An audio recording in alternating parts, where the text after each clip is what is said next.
نحمده ونصلي على رسوله الكريم اما بعد فاعوذ بالله من الشيطان الرجيم بسم الله الرحمن الرحيم رب اشرح لي صدري ويسر لي امري واحلل عقدة من لساني يفقهوا قولي.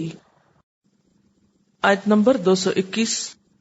ولا تنکحوا المشرکات، اور نہ تم نکاح کرو مشرک عورتوں سے، حتی یؤمنن، یہاں تک کہ وہ ایمان لے آئیں. نکاح کیا چیز ہے؟ نکاح دراصل ایک معاہدہ ہے جو ایک مرد اور ایک عورت کے درمیان اللہ اور بندوں کی گواہی کے ساتھ قرار پاتا ہے. نکاح کی درستگی کے لیے 4 چیزوں کا ہونا ضروری ہے جن کو ارکان نکاح بھی کہا جا سکتا ہے. نمبر 1 ولی، اس میں لڑکی کا باپ، وصی، سب سے قریبی عزیز یا لڑکی کے گھر والوں میں سے کوئی بھی صاحب الرائے یا پھر حاکم وقت شامل ہے. تو اس سے کیا پتہ چلتا ہے کہ لڑکی کی شادی کے وقت اس کے ساتھ کوئی ذمہ دار شخص ہونا چاہیے، جیسا کہ حدیث میں آتا ہے لا نکاح الا بولی، ولی کے بغیر نکاح نہیں. حضرت عمر رضی اللہ تعالی عنہ فرماتے ہیں لا تنکح المرأة الا باذن ولیها او ذی الرأی من اہلها او السلطان، عورت کا نکاح ولی کی اجازت کے بغیر نہ کیا جائے، یا اس کے خاندان میں سے سمجھدار انسان یا حاکم کی اجازت کے بغیر نہ کیا جائے. یعنی باپ اور بھائی نہیں تو پھر خاندان کا کوئی بھی سمجھدار اور مرد ہو سکتا ہے. اگر وہ بھی نہیں، بالکل ہی لاوارث لڑکی ہے، تو پھر سلطان یعنی حاکم وقت اس لڑکی کا ولی ہوگا. ولی کے لیے مرد ہونا شرط ہے، بالغ ہو، عاقل ہو، معاملہ فہم ہو، آزاد ہو. نکاح کی دوسری شرط گواہوں کی موجودگی، یعنی تنہائی میں چھپ کے نکاح نہیں ہو سکتا. قرآن پاک میں آتا ہے وَأَشْهِدُوا ذَوَيْ عَدْلٍ مِّنْكُمْ، اور اپنے میں سے 2 عادل مردوں کو گواہ بنا لو. تو اس سے پتہ چلتا ہے کہ 2 لوگ کم از کم ہونے چاہیے گواہوں میں سے. بہقی کی روایت میں آتا ہے نبی صلی اللہ علیہ وسلم نے فرمایا لا نکاح الا بولی وشاہدی عدل، ولی اور 2 عادل گواہوں کے بغیر نکاح نہیں ہے. یعنی گواہ بھی عادل ہوں. عادل سے مراد کیا ہے کہ کبیرہ گناہوں کے مرتکب نہ ہوں، حرام کام کرنے والے نہ ہوں. تیسری چیز، نکاح میں عقد نکاح کے الفاظ ہوتے ہیں جس کو ایجاب و قبول کہا جاتا ہے. اس کے لیے طریقہ کیا ہوتا ہے؟ ولی یہ کہتا ہے، یعنی مثلا لڑکی کا باپ یہ کہتا ہے کہ میں نے اپنی بیٹی کا نکاح تمہارے ساتھ کر دیا، یعنی جس لڑکے کے ساتھ وہ کر رہا ہے، اور لڑکے کو جواب میں کہنا ہوتا ہے کہ میں نے اسے قبول کر لیا. تو اس کو کیا بولتے ہیں؟ ایجاب و قبول. یعنی ایسا نہیں ہوگا کہ لڑکی یہ کہہ دے کسی لڑکے سے کہ میں اپنا نکاح تم سے کرتی ہوں اور وہ کہہ دے کہ میں نے قبول کر لیا. یہ نہیں ہو سکتا. پھر اسی طرح چوتھی چیز حق مہر ہے. یہ واجب اور فرض ہے. اللہ تعالیٰ کا فرمان ہے وَآتُوا النِّسَاءَ صَدُقَاتِهِنَّ نِحْلَةً، عورتوں کو ان کے مہر خوشی سے ادا کرو. نبی صلی اللہ علیہ وسلم نے فرمایا مہر کے لیے کچھ تلاش کرو، خواہ لوہے کی انگوٹھی ہی کیوں نہ ہو، یعنی کچھ نہ کچھ ضرور دینا ہوگا. پھر نکاح کی سنتیں کیا ہیں یا آداب کیا ہیں کہ اس میں خطبہ نکاح ہوتا ہے، مسنون خطبہ پڑھا جاتا ہے. پھر اسی طرح دعوت ولیمہ ہوتی ہے جو لڑکے کی طرف سے ہوتی ہے.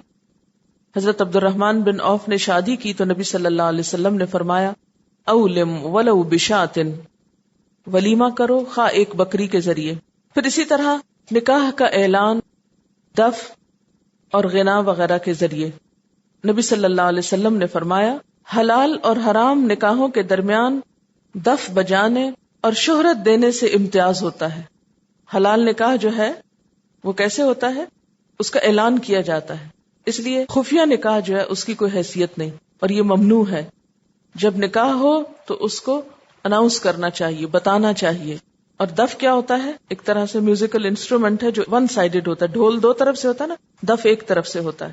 تو اس کا بجانا، گانا، یعنی خوشی کا منانا جو ہے اس موقع پر وہ نکاح کا ایک طرح سے اعلان ہوتا ہے. یہ کسی بھی اور طرح بعض اوقات ہمارے ہاں وہ پٹاخے وغیرہ بجاتے ہیں یا ڈھول دھماکے ہوتے ہیں تو ڈھول دھماکے کی اجازت نہیں ہے، دف کی اجازت ہے.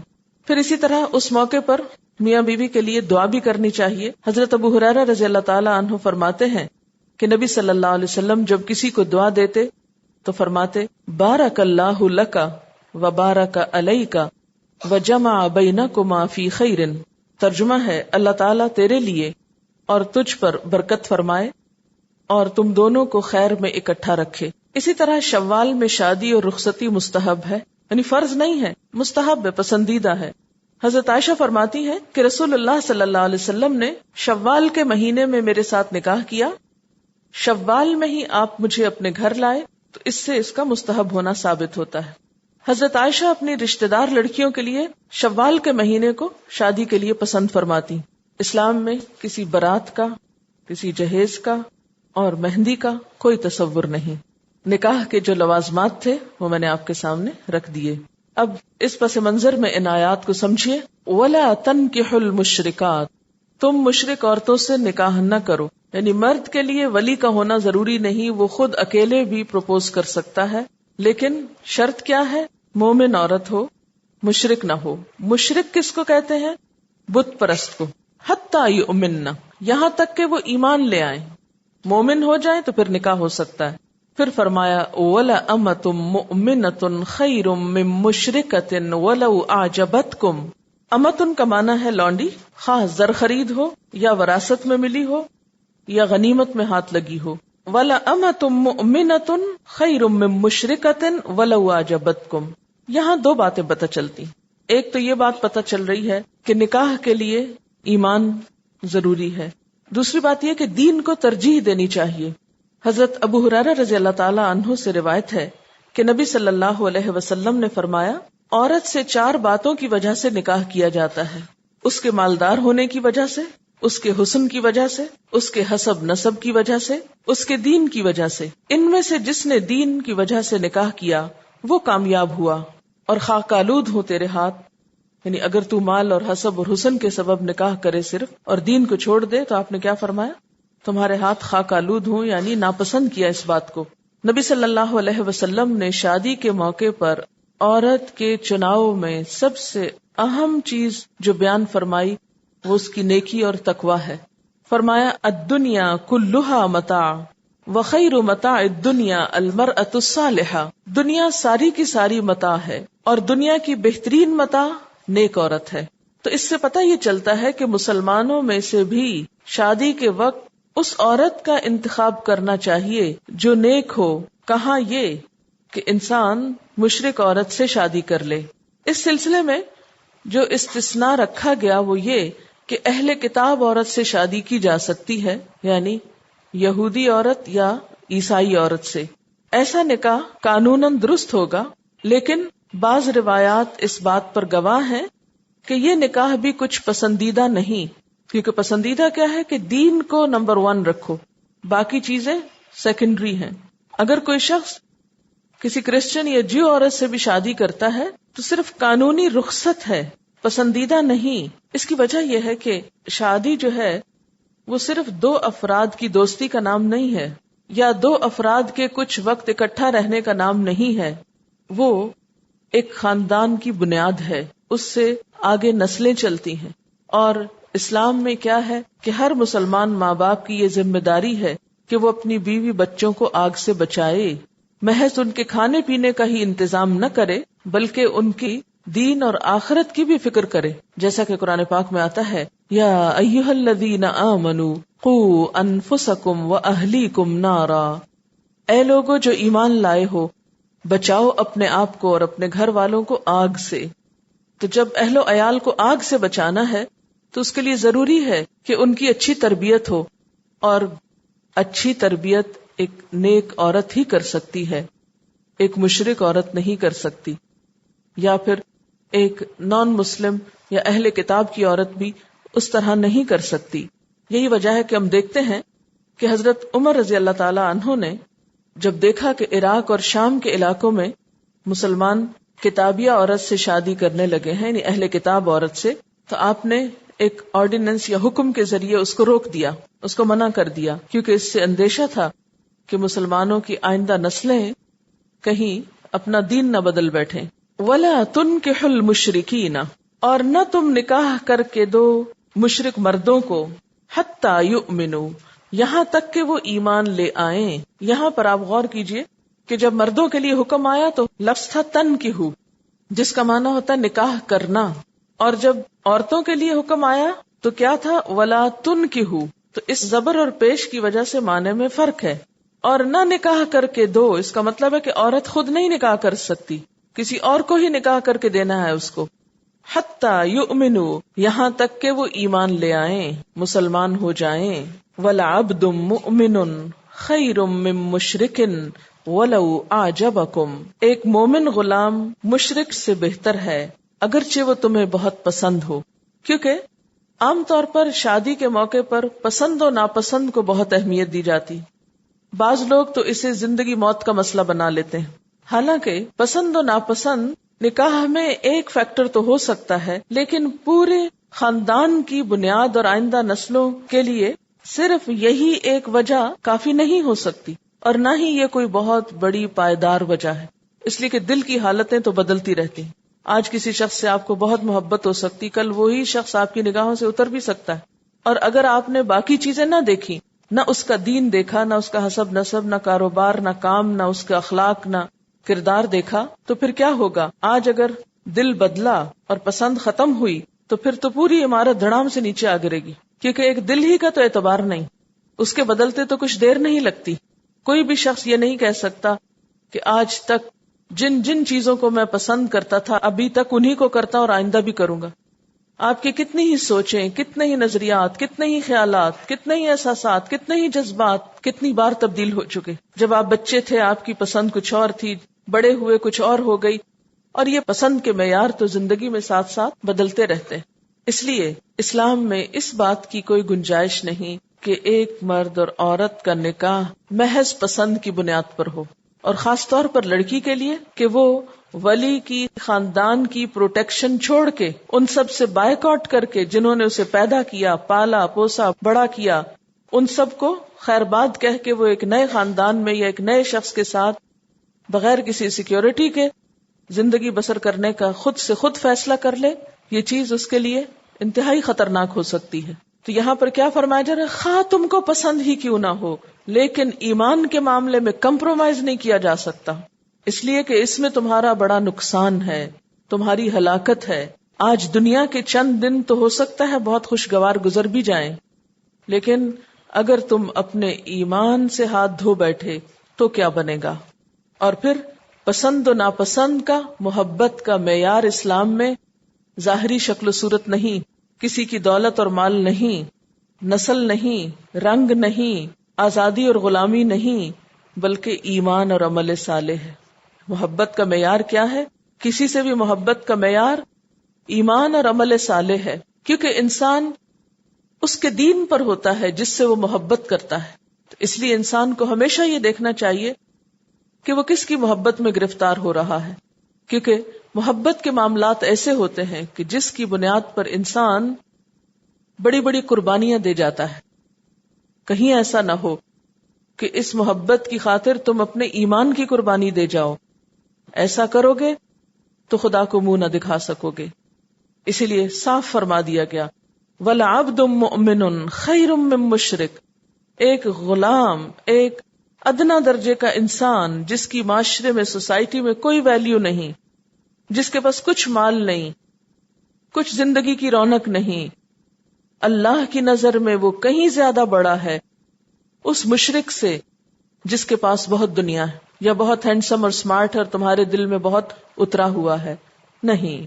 کیوں نہیں؟ اولئک یدعون الی النار، یہ لوگ تمہیں آگ کی طرف بلاتے ہیں. تمہارے ایمان جانے کا خطرہ ہے اور تمہارے آگ کی طرف جانے کا اندیشہ ہے، اس لیے ان کی بات نہیں مانی جا سکتی. اللہ کی بات مانو. کیوں؟ اس لیے کہ واللہ یدعو الی الجنہ، اللہ جنت کی طرف بلا رہا ہے، والمغفرۃ باذنہ، اور اپنے اذن سے بخشش کی طرف بلا رہا ہے. اگر تم اس کی بات مان لو گے تو اس صبر کے نتیجے میں، اس قربانی کے نتیجے میں کہ تم نے اپنی پسند کو پیچھے چھوڑ دیا اللہ کی پسند میں، تو تمہیں اس کا صلہ کیا ملے گا؟ جنت اور بخشش. وَيُبَيِّنُ آيَاتِهِ لِلنَّاسِ، اور وہ بیان کرتا ہے اپنی آیات کو اپنے احکامات کو سب لوگوں کے لیے. کیوں بیان کرتا ہے, کیوں کھول کھول کے رکھتا ہے؟ لعلہم یتذکرون, تاکہ وہ نصیحت پکڑیں, تاکہ وہ بات سمجھ جائیں. وَيَسْأَلُونَكَ عَنِ الْمَحِيضِ, اور وہ سوال کرتے ہیں آپ سے حیض کے بارے میں. محیض کا لفظ جو ہے اس کا روٹ ہے واو ضاد ہے, حوض. حوض کا لفظ آپ نے اردو میں بھی پڑھا ہوگا. حاضہ یحیزو کا مطلب ہوتا ہے بہنا. حوض کو حوض اس لیے کہتے ہیں کہ اس میں پانی بہتا ہے, لیکن حیض سے مراد وہ خون ہے جو مخصوص دنوں میں صفت خاص کے ساتھ بلوغت کے بعد عورت کے رحم سے جاری ہوتا ہے. خلاف عادت استحاضہ کہلاتا ہے. اب یہ سوال کیوں پیدا ہوا اور اس سوال کی کیا اہمیت ہے؟ اور اس سوال کو یہاں پر اس لیے بھی رکھا گیا کہ اس کے بعد جو احکامات آ رہے ہیں ان میں اس معاملے کا بہت عمل دخل ہے. یعنی نکاح, طلاق, عدت, وراثت, ان سب آئلی مسائل میں حیض کا ایک بہت عمل دخل ہے. تو اس لیے آپ سے پوچھا گیا وَيَسْأَلُونَكَ عَنِ الْمَحِيضِ, وہ آپ سے سوال کرتے ہیں حیض کے بارے میں کہ حیض میں عورت کی حالت کیا ہوتی ہے, یا اس میں عورت کے ساتھ تعلق کی صورت کیا ہو سکتی ہے. فرمایا قُلْ هُوَ أَذًى, کہہ دیجئے وہ اذا ہے. اذا کا لفظی معنی ہوتا ہے تکلیف, بیماری, گندگی. حیض کیا ہے؟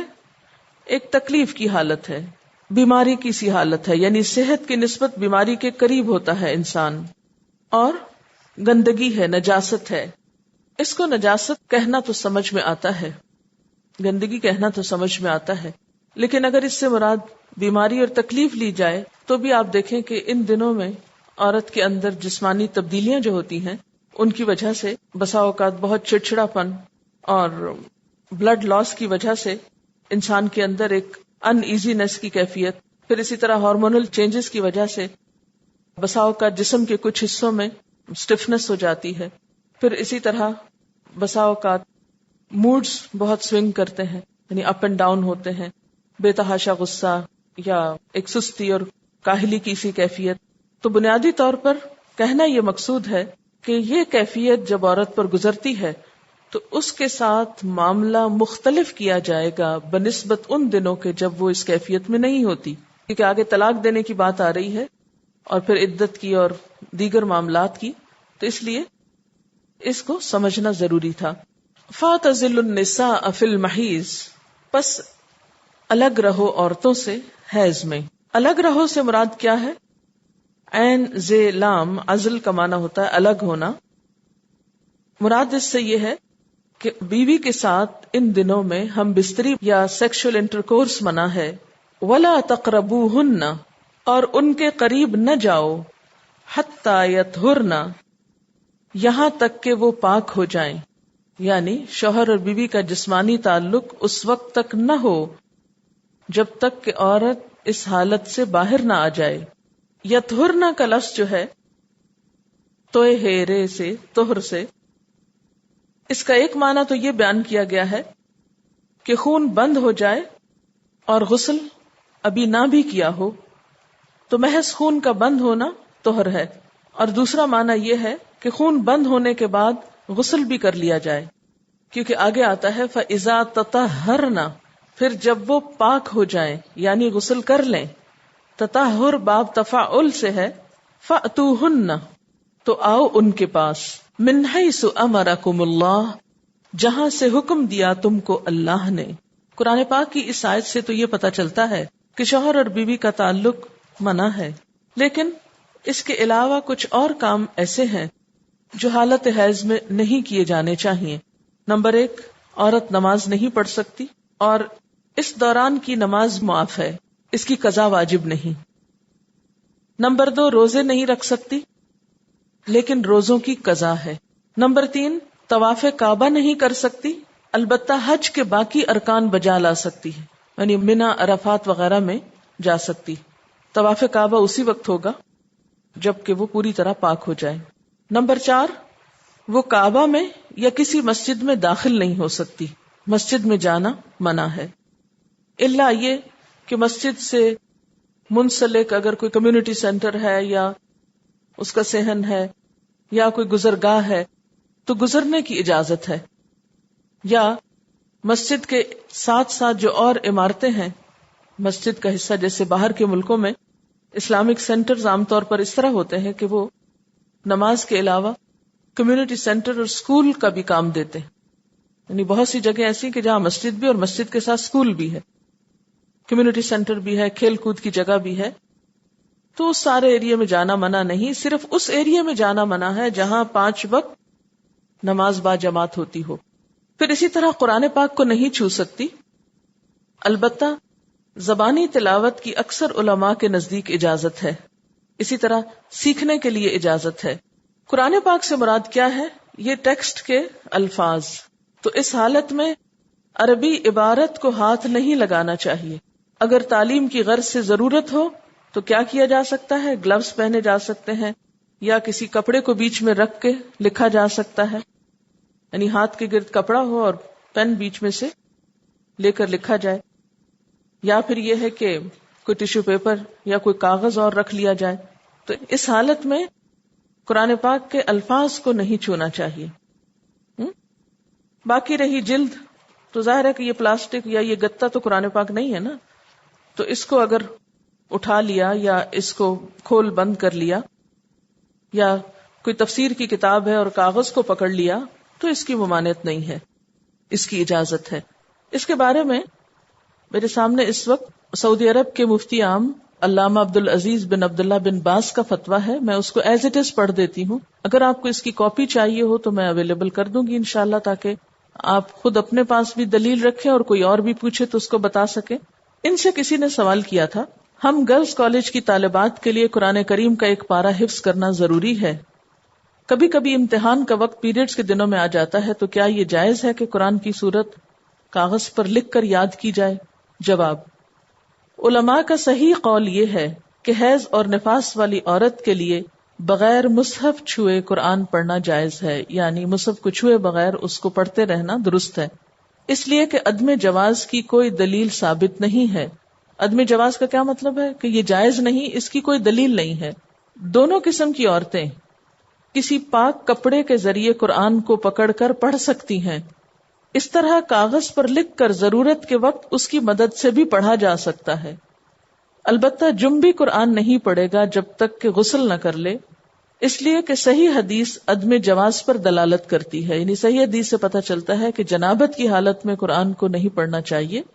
حائضہ اور نفاس والی عورتوں کو جنبی پر قیاس نہیں کیا جا سکتا، اس لیے کہ ان کی مدت طویل ہوتی ہے، لیکن جنبی تو جنابت کے سبب سے فارغ ہوتے ہی فوراً غسل کر سکتا ہے.